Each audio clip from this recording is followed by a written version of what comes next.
विदेहराज जनक जी एक दिन स्वप्न देखा कि वो महल में बहुत सुखद सैया पर पड़े हुए शयन किए, तो स्वप्न में देखा कि उनका राज्य छिन गया और शत्रुओं ने महल पर शासन कर लिया।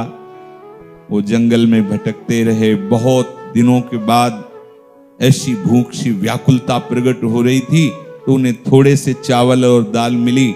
किसी तरह उन्होंने मिट्टी के पात्र में उसको रांधा और वो पक करके तैयार ही हो रही थी कि दो लड़ते हुए सांड आए और उस खिचड़ी को भी बिखेर दिया। आप तो भूख से व्याकुल हो गए और उस व्याकुलता में नेत्र खुले तो देखा विदेहराज की शैया पर शरीर पड़ा हुआ। जनकपुरी के राजा हैं। ये क्या? अभी मैं भूख से व्याकुल, इतना त्रसित, और आंख खुलने पर ये राज वैभव। ये सत्य कि वो सत्य। सभा में बड़े बड़े विद्वान महात्मा जन भी बैठते थे। विदेहराज की सभा।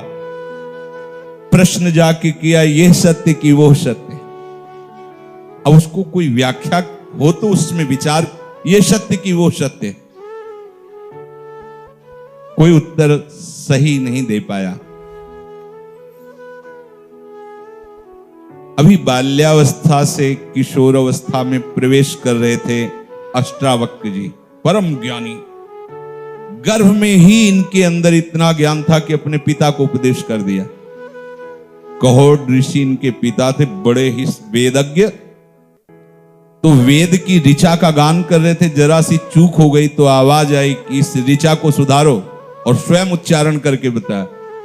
तो पत्नी की तरफ देखकर कहा, ये कहां से आवाज आई? तो उनका गर्भ से।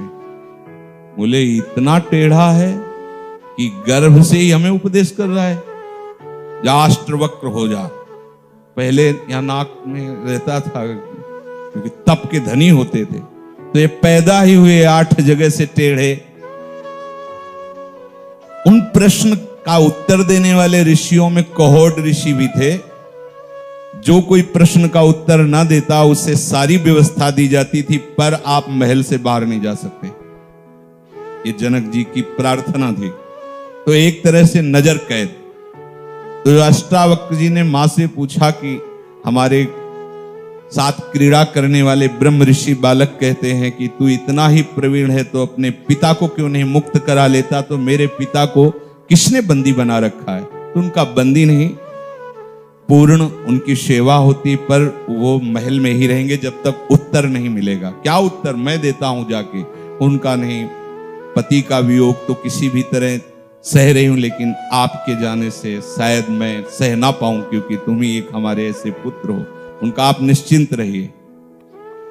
सभा में गए तो किसी के 1-2 झटके लगते हो तो एक आश्चर्यजनक लगता है ना। चलने की प्रक्रिया में तो स्वाभाविक हंसी आ जाती है।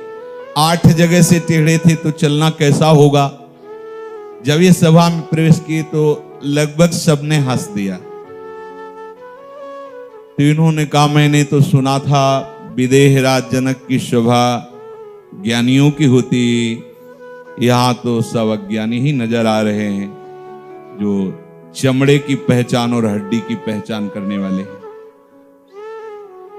जनक जी ने कहा, ऋषि बालक, आप ऐसा हमारी सभा को संबोधन नहीं कर सकते। यहां सब ज्ञान विज्ञान संपन्न लोग बैठते हैं। बोले आप सब हंसे किसको देख के? बोले आपकी चाल को देखकर। चाल किसमें है? शरीर में। शरीर किससे बना है? चमड़े से, मांस से, हड्डियों से। ये ज्ञानियों की सभा है? जो चमड़े को देखे, मांस को देखे, हड्डी को देखे, उसकी क्रिया को देखे, वो ज्ञानी होता है। तो आप चुप। हाँ, क्या प्रश्न है तेरा जनक? बालक है, ब्रह्म ऋषियों का तपोबल है। क्या है तेरा प्रश्न? उनका ये सत्य कि वो सत्य? बोले ना ये सत्य ना वो सत्य। जब तू जागृत में था तब स्वप्नावस्था असत्य प्रतीत हुई, जब तू स्वप्नावस्था में था तब जागृत अवस्था का महत्व नहीं। जो एक क्षण में अपना महत्व खो दे वो सत्य कैसे हो सकता है? सत्य का कभी अभाव नहीं होता, सत्य सदैव विद्यमान रहता है। उसी समय उतर कर उनको गुरुदेव के पद पर विराजमान किया।